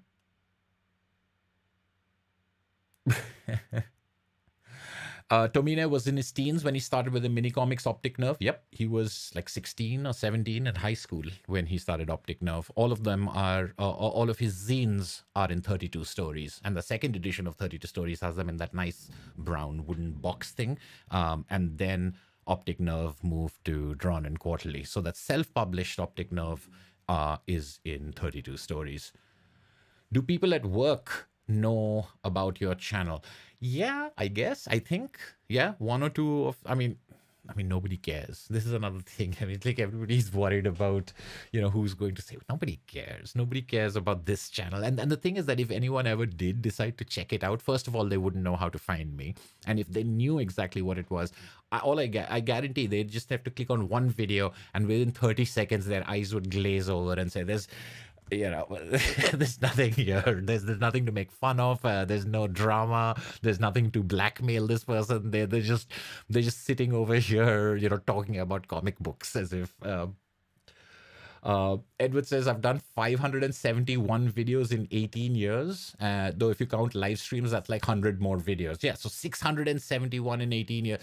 Yeah, I suppose. Yeah, it depends on our ratios and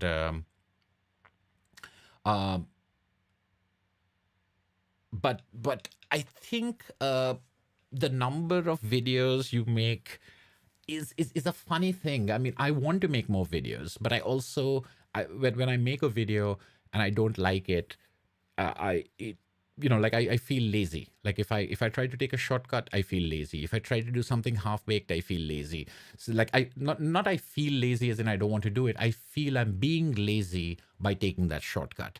At the same time, I do have the proclivity, I do have the tendency to get mired in like something and go round and round on the same thing, especially when I'm editing. I get into editing this 5-minute sequence, and then 30 seconds I'll just spend tweak after tweak. So there's got to be a middle ground. I think there's got to be a middle ground to do what you want to do and do it the way you want to do it. But getting back to the questions that we were talking about, when we are talking about why do you have this, what do you bring to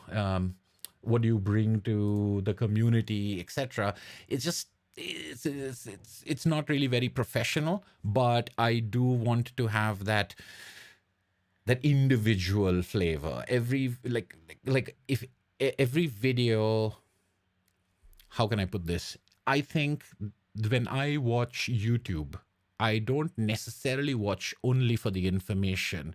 And especially when it comes to comics, I don't watch YouTube for information. I don't get facts from YouTube. I can get that from Amazon. I can see who the authors are. I can see how many pages it is. I can see whether it's hardcover. What I get from YouTube, first of all, is the visual aspect of how it looks in your hand and how it looks laid open as an object. But most importantly, I think I get that opinion and that analysis and that way of looking at things and talking about things as a reader. And that's what, that's what I am interested in. I'm not going to go over the questions that say what is the first ever comic book, etc., because these are things that I have talked about in my videos and also will talk about in the future. It was probably an Indian comic from Amar Chitrakatha. It was probably either a Tinkle comic or it was one of the Tales from the Panchatantra or something like that. I had so many comics that it's hard for me to remember which one was the first one, but the first one I bought was much, much older. Like I didn't have any pocket money, even in 12th grade. I never had any allowance. So I never had my own money to spend until I was in college. But there is a question here that says, have you ever speculated on a comic book? If not, why not? And do you collect slab, raw, or both? And I suppose these are questions because these questions are made for a new YouTube channel. But this is what I mean by maybe these are a little more centered around single issues and single issue collectors as well as that North American thing. So my answer to this question is no. I've never speculated on a comic book and I have no interest in speculating on a comic book. Do I collect slab? No, because that's kind of, I think, linked to that. Slabs don't make sense to me because I like comics for reading and I know that and speculation, this is not a judgment against people who speculate or people who make that part of the hobby. It's just not what I'm interested in. The idea of speculation is centered on you buy so that you can sell it at a higher price. I mean, that's basically what it is. It's like it's going to go up in price and I'm going to sell it. So buying something with the intention of selling it makes sense if you're investing. It makes sense if you want to have something that will hold on to its value. And when you're done with it, you might be able to sell it for about how much you bought it for. And if it becomes rare, but that's kind of an offshoot of it. But the idea of speculation with, say, a YouTube channel, a recommendation, it's just too much. It's too close. It's too close to how a Ponzi scheme or a pyramid scheme would work.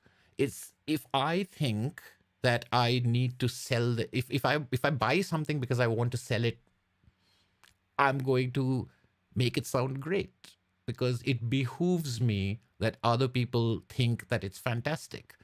So my review of it or my commentary on it is sort of tinged by, of course, you're going to say it's great. You want it to go up in value so that you can sell it and it goes up. You're not going to say this is stupid. You're not going to say this is crap. And this is true for if I spend, I don't know, $110 buying a deluxe luxury edition of some comic. Am I going to get out there and make a video and put it under lights and all that stuff and say this is not good, this is not, I mean, like some people will, and that's great, but I think a lot of people will feel that they have spent this money. Now, I'm not talking about people who get sent free copies and even there, if you say something negative, if you think you're going to stop having free copies sent to you, there's all this other stuff in it. So apart from the fact that I read for pleasure and I don't want to think about things that give me pleasure as things that I want to make money off of, I think those for me are separate things. I also don't understand, I also don't see it fitting with this idea of here I am online proclaiming why all of you should read Sparks by Lawrence Marvett. It's like I'm not doing it because I want the value of what I own to go up and therefore secure my investment. I want things to be cheaper. I want things to be less scarce. I want things to fall in price. I want there to be enough for everybody.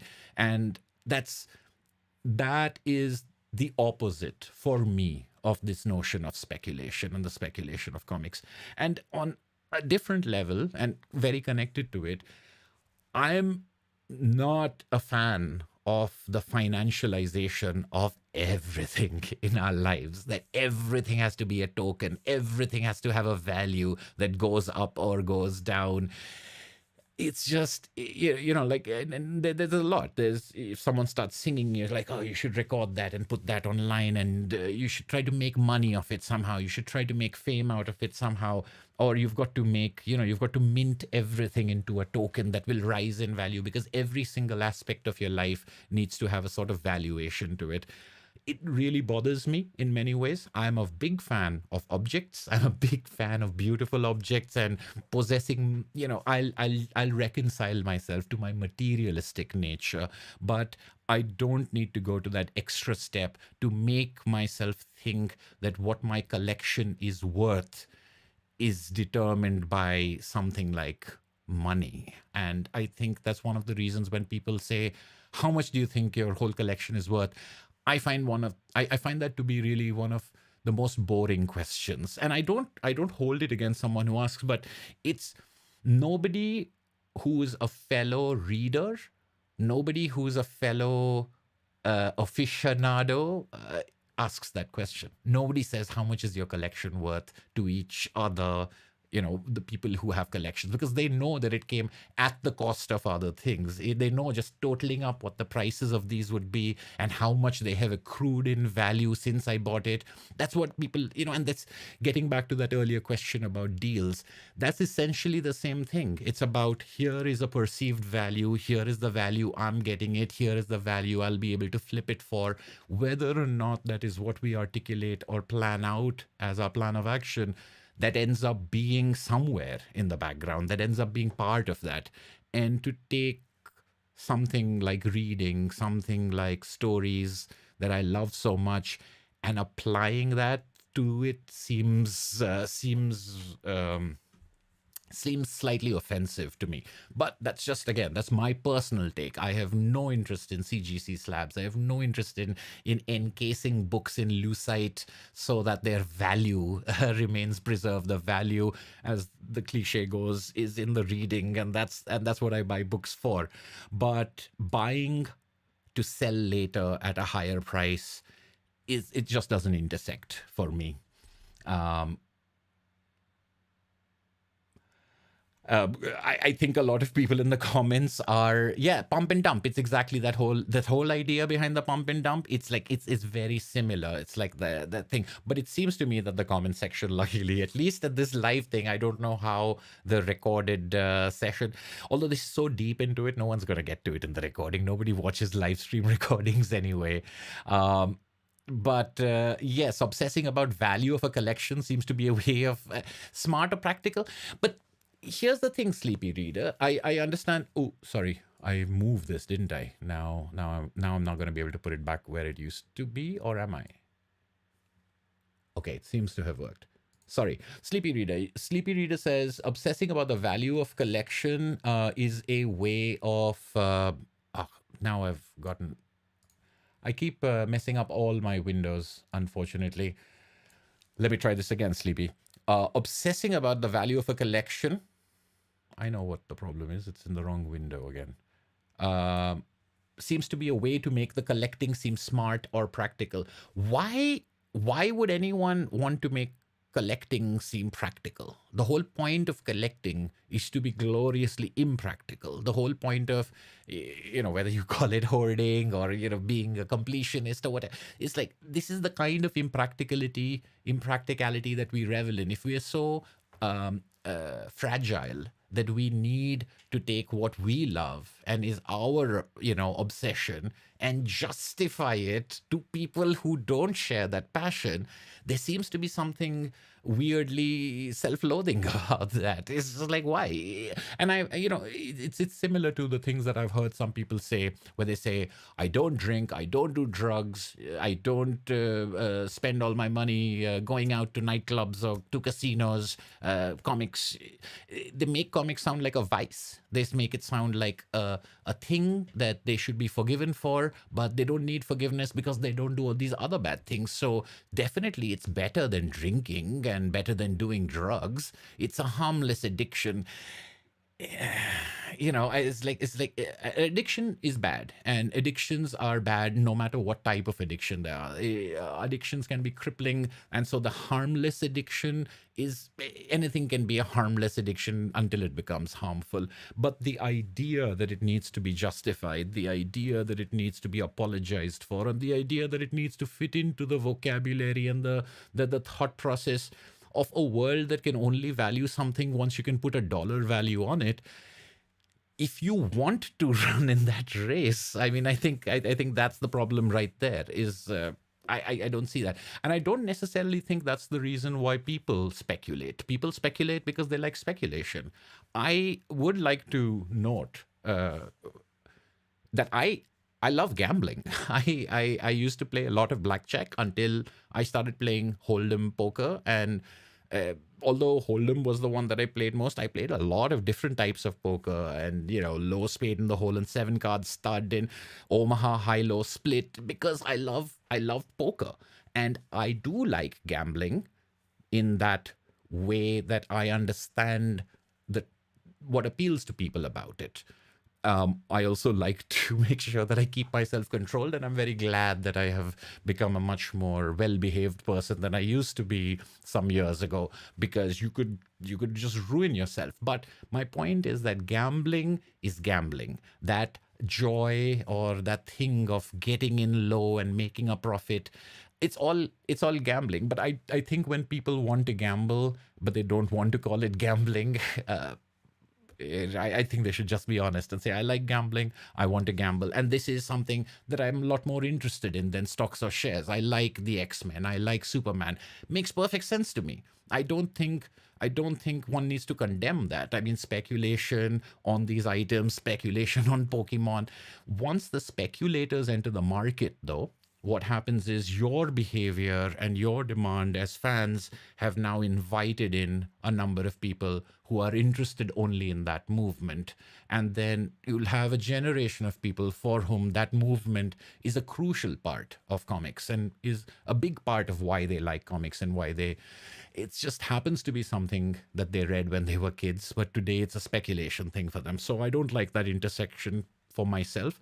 I didn't grow up in single issues. I didn't grow up in a market economy that sells and resells and the value goes up and all that way. So maybe it's something that I've just been sort of insulated from all my life. But the more I think about it today and the more I look at it today from an adult point of view and analysis, it just doesn't work for me.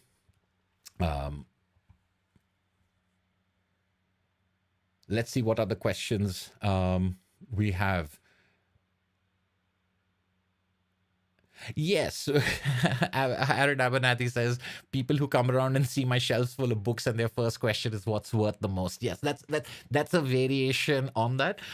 There are some conversations I've been in where I haven't been sure, because they have said if your house was on fire and you could only save one. Now, someone asking that can be asking me about which one is the most valuable, but very easily it could just be about which one is the worth the most to you, which one do you have the greatest connection to.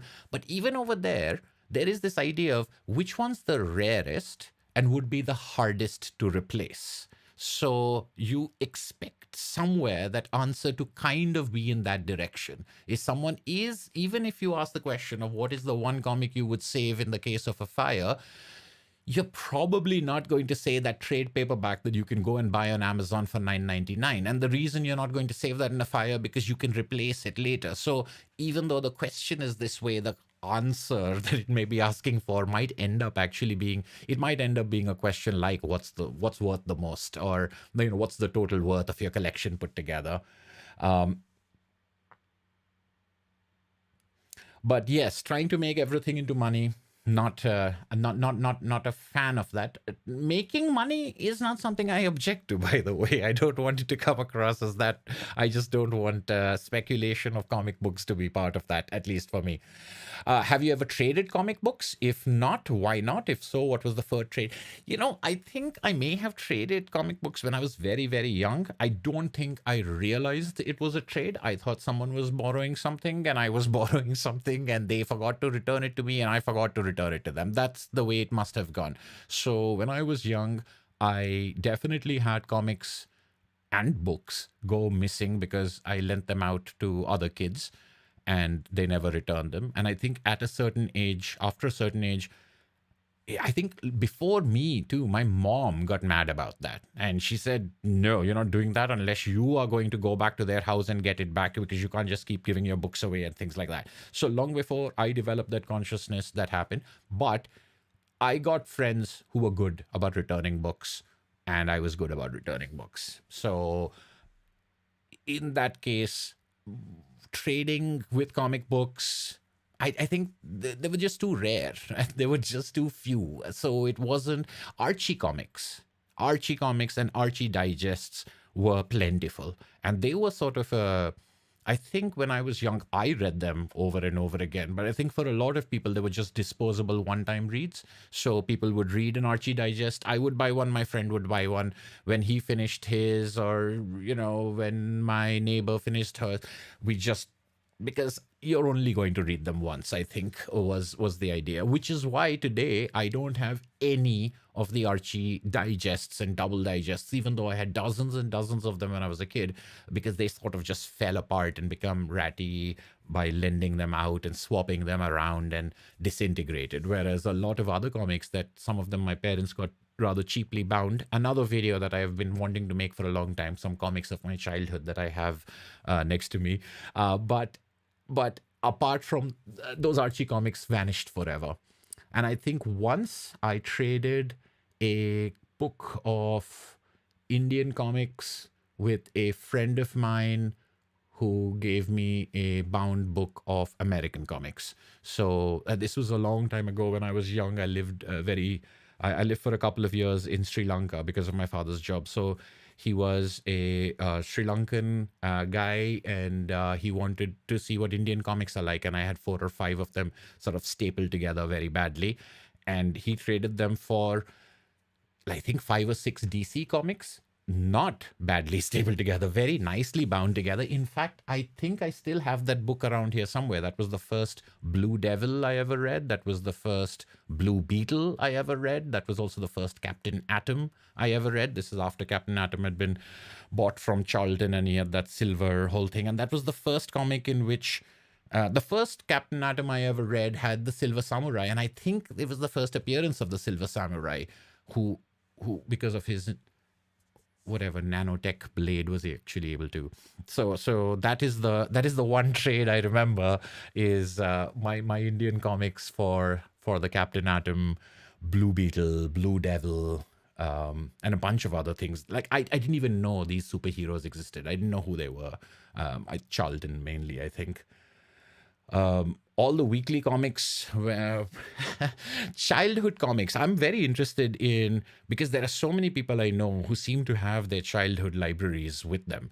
And I'm like, how do you manage that? I'd be like, I have a few volumes, but that was through no skill of my own. So I think that's fantastic. And I think making videos on our childhood comics, making videos on those actual things are a lot of fun, because there's so much nostalgia in enjoying comics. Sure, we can talk about, oh, I really like the art and the storytelling and blah blah blah, but there's something powerfully nostalgic about it. And I think identifying that nostalgia with that item is very, it's interesting to me. I can say this is something I loved as a kid and it was fantastic.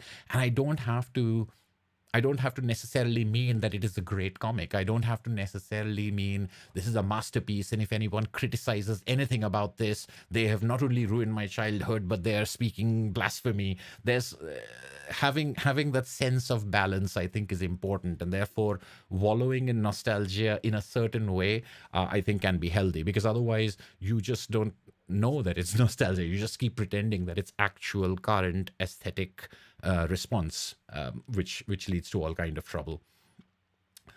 Yes, those childhood comics. I want to make a video on my childhood comics, but I want to shoot them in a way that will do justice to how old and crinkly and the thing they are, and they're hard to open. And then I want to have the camera in the right place. This is another thing that I wanted to do. I wanted to get my live streams back in order because I've changed a lot of things around here. All the lights have changed and gone off in different places. One of my cameras is disconnected, so I no longer have a top-down view. These are all things I want to work on. So January, February, March, hopefully every month's uh, every month's live stream will get a little better. All right, and then let's just look at the last couple of questions. Do you collect gold and silver, bronze, copper, modern? No, I don't really have a sense of collection from ages. Again, I think this might be something more specific to US comics collectors, Marvel, DC, singles, floppies, readers, and buyers, more than for people like me who read mainly collected editions, if we are talking about series. So I'm definitely a trade waiter. But so many of the comics that I read are single volume reads, or even if they're long series, they come in sort of bound volumes of 120, 200, 300 pages, graphic novels, standalone stories. So I tend to collect or buy according to creators, writers, and artists I like. And it goes because I'll find some writers and artists, and I'll see that, oh, all this person's books are published by Fantagraphics. Then I'll say, what else has Fantagraphics published? And then I'll find something else, and then I'll find another creator that way. So artists to publishers to artists to publishers to artists to publishers is the way that I follow. I do think that over the course of finding what you love, you do end up with, especially if you keep everything that you buy as a collection, you end up in situations where, like, your favorite creators, you like, I want to have as much Richard Sala as I can find. I want to find every single edition of Bone in English, because you got to draw the line somewhere.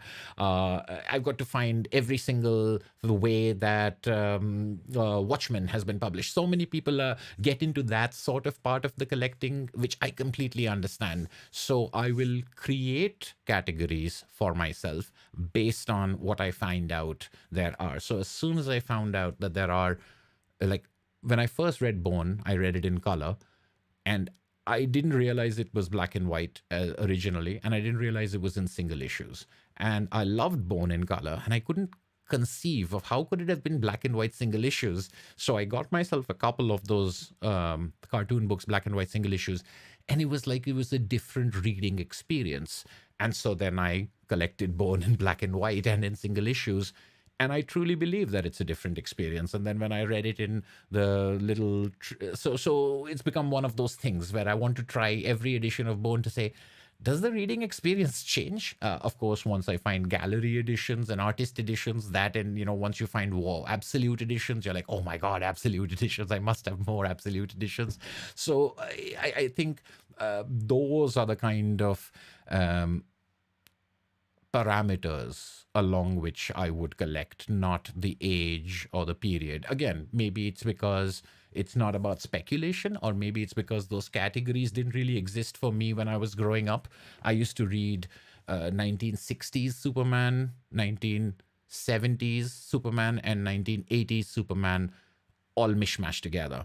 And Archie comics are a very good example. The Archie digests used to collect stories from the 1950s all the way into the 1980s and 1990s. So between, like, in the same volume, you would go to old stories, reprints of old stories and new stories, again, being digested from the single issues.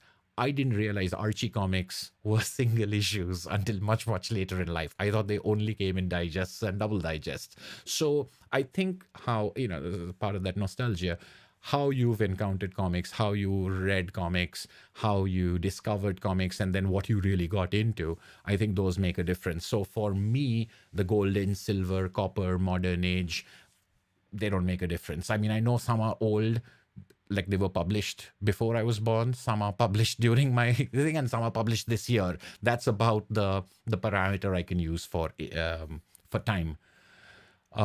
Copies of Watchmen. Yeah, it's like there are different things that different people will collect.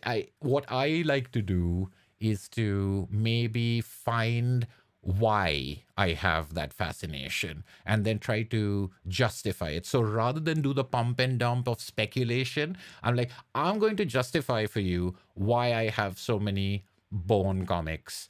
And I'll justify that by making a bunch of videos in which I compare one edition to the other. So it's gotten to the point where friends of mine will often say that, hey, check this out. And I'll be like, no, I'm not going to spend, I'm not going to quadruple dip. And they're like, it's for the channel, it's research purposes, it's a professional sort of expense.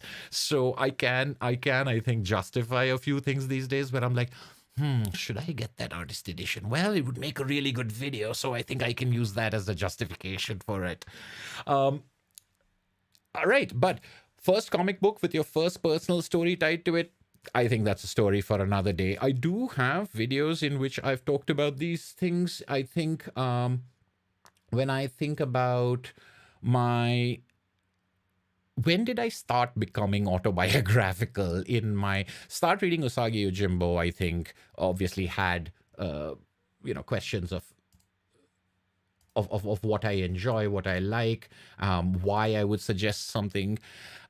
Oh, look, see, 4 different editions of A Contract with God talk about using the channel to justify why you have the first edition and the 25th anniversary edition and the one in the anthology and the paperback, etc., etc.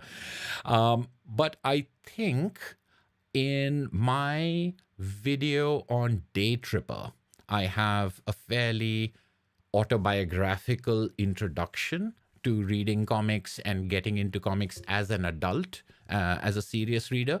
A lot of my list videos will have autobiographical stories within them.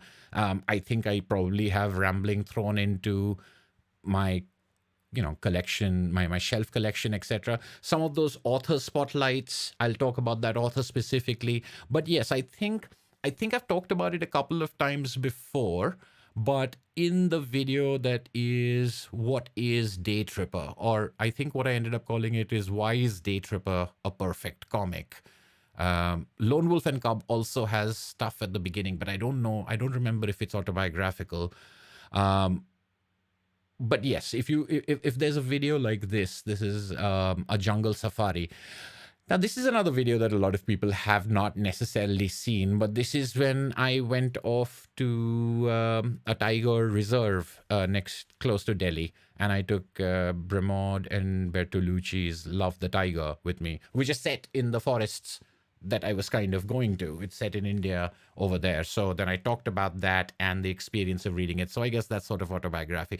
But yes, the top 10 fantasy comics, the top 10 sci-fi comics, those will have little stories of me. And then, of course, when I'm talking about Jason, when I'm talking about Box Brown, when I'm talking about Richard Sala, I'll be talking about things myself. But as a broad general approach to reading comics, I think a number of my live streams, the Eisner game live streams, and the Day Tripper video. Because in the Day Tripper video, I think, if I'm remembering correctly, I map it out into 3 different sections of, you've got Mouse and Persepolis and Fun Home and Jimmy Corrigan. Like on one side, you've got the Vertigo titles and, Watchmen and Batman Year One and other things starting you off. And then you've got the indie, etc. So there wasn't really one comic as an adult. It was more like streams of comics of very different kinds, which is the way I have it. But I think I have no idea how long I've been going, and I've no idea how long the stream has been going on, and I have no idea if this is even worthwhile in any way. But I did want to see if things were working correctly, and of course they weren't, and I messed up right at the beginning. But I think this has been great to get back into the swing of things. What I want to do is have a live stream every month. I would love to have conversations with viewers, but also with other people who have YouTube channels. And I know that I've been on other people's channels before and talked, and I would love to continue that. But also with the edited videos, I don't get to be as loose as I am on these live streams. So 1 live stream a month.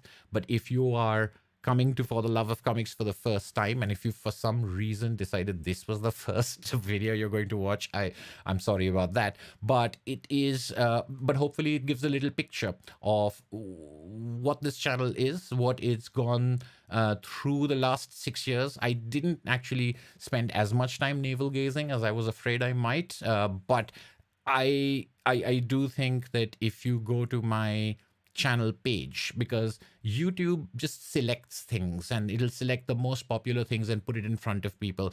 Oh, I will say one thing that I don't think many people know, but I did this weird thing about a year and a half or 2 years ago. The two most popular videos on my channel had each gotten more than 50,000 views in a relatively short period of time. So we were talking about how that Absolute Sandman video has 45,000 views, but that was a trickle, a graduate trickle. And even then, these two videos were my two Tintin box set videos. One was about the big yellow box set, and the other was about the small red and the small blue and the big box set. And I really like those videos. I like the way I shot them. I like the way I edited them, kind of, etc. And they were tremendously successful. But again, I got a lot of subscribers because of those videos, but most of those subscribers were not interested in other videos that I made, and they were only interested in that. And that's, I think, been the case for so many of my videos, because I don't have a sort of standard approach and I don't have one thing that the next video looks like the same. Any one video can be interesting to somebody and the next one can be very different from that. So there are people who have come to my channel for the absolute editions. There are some people who have come to my channel for Watchmen. There are definitely people who have come to my channel for Tintin and for Asterix, but they've not necessarily come for rambling. They've come to look at good, nice box sets. They've not come for, philosophical musings on the nature of financial tokenization of our hobbies and that kind of thing. And they're not interested in a lot of other videos I make, but every video I make is about what I'm interested in, but also what I think has the potential to be interesting to other people, where it doesn't have to be, I only read manga, or I only read Marvel and DC, or I only read German expressionistic comics made between, these 5-year period or something like that. Like the idea that there's so much to read and is there in my videos, but then, as I was saying, it does feel weird when like nobody watches a particular video and you're like, hey, that's actually kind of an interesting comic. So one thing that I would love it if people went to my channel page and then just went through the videos there, rather than waiting to see what YouTube recommends to them, because YouTube will recommend to you the things that people have already liked, and the Tintin videos and the Asterix videos and the top 10 videos, and I really like them. I'm very happy to see, and the reason I did that with my Tintin videos is because that's all people were watching, and they were rejecting everything else. And if they reject, so if you subscribe and then you don't click on a video that someone publishes, then YouTube doesn't send it to anyone new, because they say, man, even if this guy's subscribers don't want to watch it, why would anyone else want to watch it? So it's very much about the notification squad. It's very much about that initial response, etc., etc.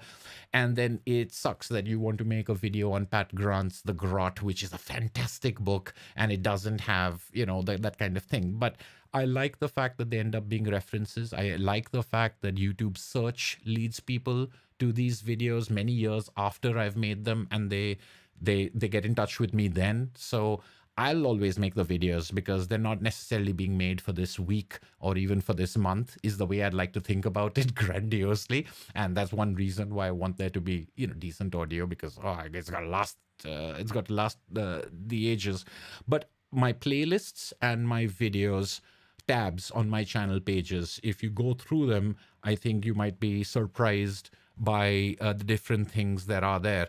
And I would love to have feedback on what works and doesn't work for you on that level, so that I know what to keep focusing on. I mean, of course, I'm going to make the videos that I want to make, but I also do want it to be an exchange, which is the whole reason, question number one of why did you start this YouTube channel? It's like, I want to spotlight the things I want to spotlight. I want to talk about the things I love. I want to talk about them in the way that I want to talk about them, but I do want to talk. I do want to have a conversation with other readers, and I want to do it through the medium of these videos, whether they're the edited, polished videos or the loose, rambling live streams, to use this. And And whatever your recommendations and suggestions are, I would love to hear them.